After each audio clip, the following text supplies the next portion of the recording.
Tonight on Nation to Nation, an investigation by APTN Investigates has Parliament buzzing about the price of food in the North. The NDP are calling for urgent action. But when we see the prices, it's just, we know that food prices are high, but it's just on another level in the North. And we'll hear from a public health Inuit research advisor about forever chemicals and a push for a ban of them. But we are starting to see an increase in PFAS in the north and in our bodies. As spring approaches, many First Nation fishers in the East Coast are preparing for the elvers season. It's a $1 million industry that could be shut down. Well, I expect that a lot of our rights-based fishermen are going to fish anyway. Ani, welcome to Nation. I'm Annette Francis. Nutrition North is a federally subsidized food program. The intent is to make nutritious food accessible to residents in isolated northern communities. But a joint APTN and CBC investigation found that the subsidies are not fully being passed on to the consumer. Only 67% of every dollar is reaching the intended recipients. The NDP are now calling for urgent action to reform the food subsidy program. Earlier this week, NDP MP for Nunavut, Lori Ittalout, questioned Innovation, Science and Industry Minister François-Philippe Champagne about the subsidy. The Northern Store received $67 million in subsidies to run the Nutrition North program. In that same year, they showed a profit of $119 million. Do you think Nutrition North is working? There's what you're highlighting is part of the issue that the Minister of Northern Affairs is looking, but I would say it's also a good suggestion for the committee to look at this issue because nutrition in the North should be a study by this committee. I think it is worthwhile. I've heard stories like you that concerns me, and it's probably would be a wise use of time of this committee to look at the issue and the impact of nutrition in the North and supplies of goods in the North. And the day before, NDP leader Jagmeet Singh asked about it in question period. The Nutrition North gives millions of dollars of subsidies to these companies. These companies take a third of it and don't pass it on to consumers. So will the Liberal government reform Nutrition North so the benefit goes to the people, not to the CEOs of corporations working in the North? Our government is absolutely committed to ensuring that 100% of the subsidy, the retail subsidy, is passed directly to Northerners. We know that prices are too high in the North, and we have worked, we'll continue to work with territorial governments, with Indigenous partners, and more importantly, people who live in the North and the Arctic to make progress. Progress has been made, but there's a lot of work to do. Hear, hear. Leader Jagmeet Singh joins me now. Welcome to Nation. Thank you so much. So how much of a surprise was it to your party that the Nutrition North was not working? Well, we've been hearing from people already that live in northern communities that the Nutrition North program wasn't working. So we knew that, but we didn't know how bad things were until we saw the report. The fact that a third of the money that goes towards subsidizing food in the North actually is kept by the food corporations operating in the North was really problematic to me. That shouldn't be how things work. But when we see the prices, it's just, we know that food prices are high, but it's just on another level in the North. We recently saw the report of a bottle of olive oil costing $36, just regular olive oil, probably costs $10 in the South. So that's an example of what people are up against. And we think it's wrong. We want the Nutrition North program to be changed, to be fixed, so it actually gives the benefit to the workers, to the people, to Indigenous communities, to the folks living there, not to rich CEOs running grocery stores in the North. Earlier this week, you questioned Northern Affairs Minister Dan Vandel about this issue. He stated the government is committed 100% to pass on, to see the subsidies being passed on to consumers. What do you think of his answer? He's not. They're not committed to that, because if they were committed, then Nutrition North wouldn't be giving so much subsidies that end up staying with the company instead of going to the people. A third of the money, that's a serious, we're talking millions of dollars. A third of the subsidy staying with the company just to make them profit is wrong. None of the money that we subsidize should go towards a profit. All of it should be going towards making food more accessible, more affordable.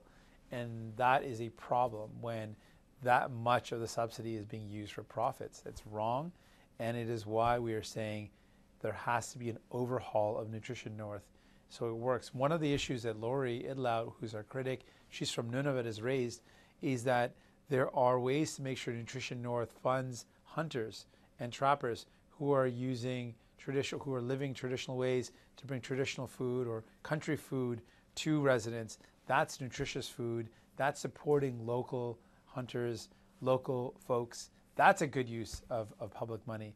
But giving it to a company that's just going to make a bigger profit, that's wrong. Why has that solution not been looked at? That's something that we were pushing for. I think that the Liberals have really missed the ball on this. It's something that Lori's been pushing for. I absolutely support her on it. We should be subsidizing and supporting people that are using the techniques living off the land and getting country food to residents. That's a great way to support the local economy, support local hunters and trappers living the traditional way, and to get that type of food to communities. That's what I would like to see more of, and other initiatives that really make food more accessible and affordable, rather than this approach that's clearly shown to be not working. There's also been talk about setting up competition in the north. Is that a viable solution? Absolutely. We know that competition is important, and we see the impact of not having competition. In the south, there's really just 3 grocery stores that run the majority of grocery stores we go to. The 3 CEOs of Loblaws, Metro, and Sobeys, they run most of the grocery stores.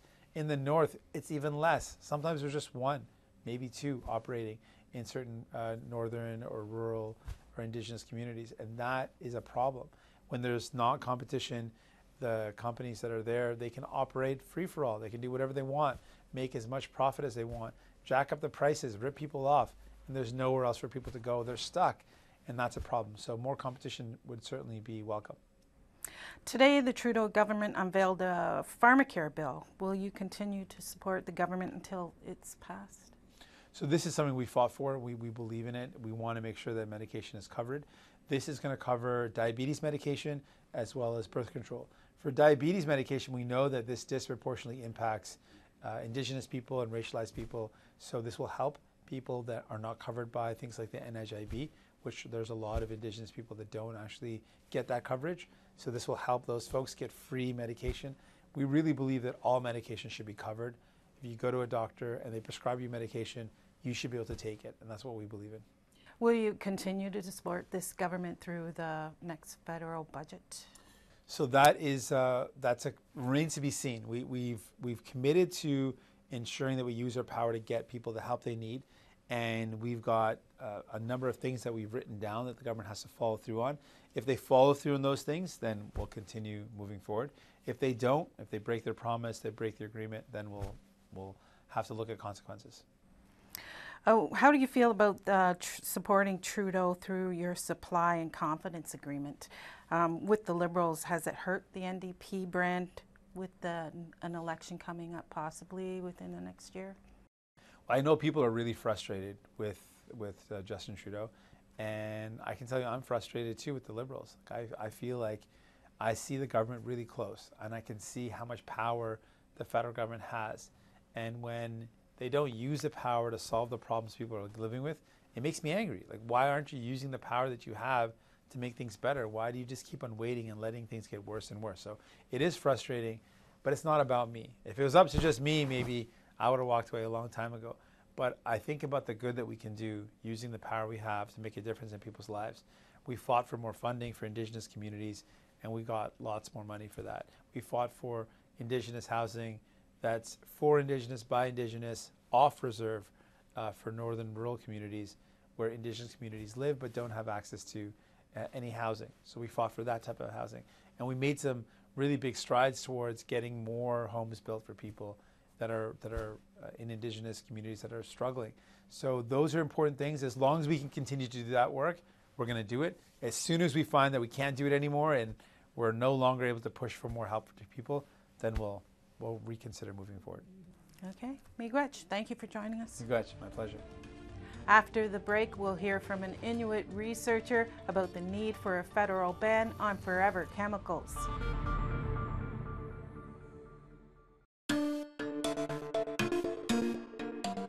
Ani, welcome back. A group of Indigenous health experts, environmentalists, and firefighters are pushing the federal government to take action to deal with what is called forever chemicals. According to research, the widespread use of PFAS chemicals has led to the contamination of our water, soils, air, and food. They're everywhere, and they affect Indigenous communities in the north more than anywhere else. And research has proven that we have much higher levels than the southern Canadian population. And as mentioned, our unborn children are born with PFAS already in their bodies. We don't see any benefits from these, but we are carrying a huge risk. Lucy Gray is a public health Inuit research advisor. She joins me now. Welcome. Thank you. So what exactly are forever chemicals? Where do they come from? Well, forever chemicals are in a lot of consumer products. They are used in non-stick products. They are used in waterproof products, as well as in firefighting foams. They're in waterproof makeup. Basically, they're found in food packaging, diapers. So they're found in a lot of consumer goods available on the shelves. How do they affect the environment? They're very, well, the reason why they're called forever chemicals is that they don't break down easily. So they end up in the Arctic through long-range transport or through grasshopper effect. And when they get to the Arctic, because it's so cold, they stay there. And once they stay there, they get in the food web, and then they start bioaccumulating. So research has found, we have found that there is a higher level of exposure of PFAS amongst Inuit, and we are even finding them in babies that are being born. So the mother is offloading some of these chemicals onto their baby. What does this mean for your health? There are particular health risks involved with that, which is a concern. But the thing is, it's a little bit more complicated in this sense, is because we are getting it through our country food. And it's going to be more dangerous for Inuit to stop eating their traditional diet, the country food, because it's very nutritious. It's our soul food. So we are pushing to have PFAS removed from the markets to ensure that we continue to practice our traditions. We will never stop eating country food. We will never tell Inuit not to eat country food. And we want to continue this ancient tradition. We want to continue our diet. And that's why there is a big push to have PFAS banned and that to treat it as a class. How long have these chemicals been released in the environment? Well, there's different kinds of forever chemicals, but there are some that were removed. But we are starting to see an increase in PFAS in the north and in our bodies. So they have been in the market for many years. But because we started finding out that they are a concern in the Arctic, there is a push to have them banned because there are alternatives and substitutes available. Some countries have banned those chemicals. How confident are you that Canada will follow suit? Well, the Canadian government, I hope that they're going to be logical. I hope that they make their decisions on that's based on science, which we have produced. But at the same time, too, the federal government has fiduciary obligations to ensure that our interests and our well-being are considered. So if they know that these chemicals are entering into our food system and into our food and into the environment in the Arctic, they do have an obligation to act, and the precautionary measures must be taken. It's not just Inuit communities are highly affected, but 98% of Canadians have those chemicals in their blood. Are you surprised that it's taken Canada this long or you have to come to seek action for this? Well, the thing is, though, the industry is a multi-million, probably trillion-dollar industry. So their lobbyists are hard at work. They're trying to downplay it. They're trying to say, okay, we can eliminate this certain one, but you do need to treat it as a class. And what happens in the Arctic is it's not only Inuit that are affected. So if something is happening in the Arctic, that inevitably shows us that the whole ecosystem, which is the Earth, is being affected. So this is not just only an Inuit issue. This is a Canadian and a global issue. All right, miigwech. Thank you for coming in, Lucy. Nakukmik. Coming up, we'll hear about the elver fishery in New Brunswick.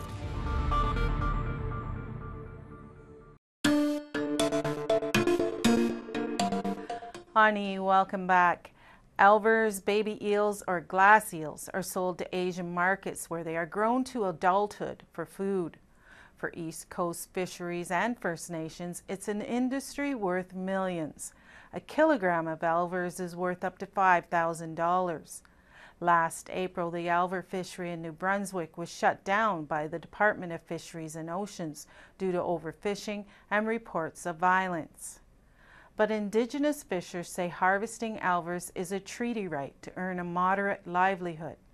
After consultations with the First Nations, the DFO will make a final announcement about this year's fishery. Chief Ross Purley of the Tubik First Nation in New Brunswick joins me now. Welcome, Chief Purley. Thank you. How are you? Good. What did the Wolastoqey Nation suggest during the consultation process with the DFO? Why would it work? Well, technically, we didn't participate in a consultation process. They wanted us to consult on regulations. We didn't feel that consulting on regulations should go before discussions on the quota that we would receive.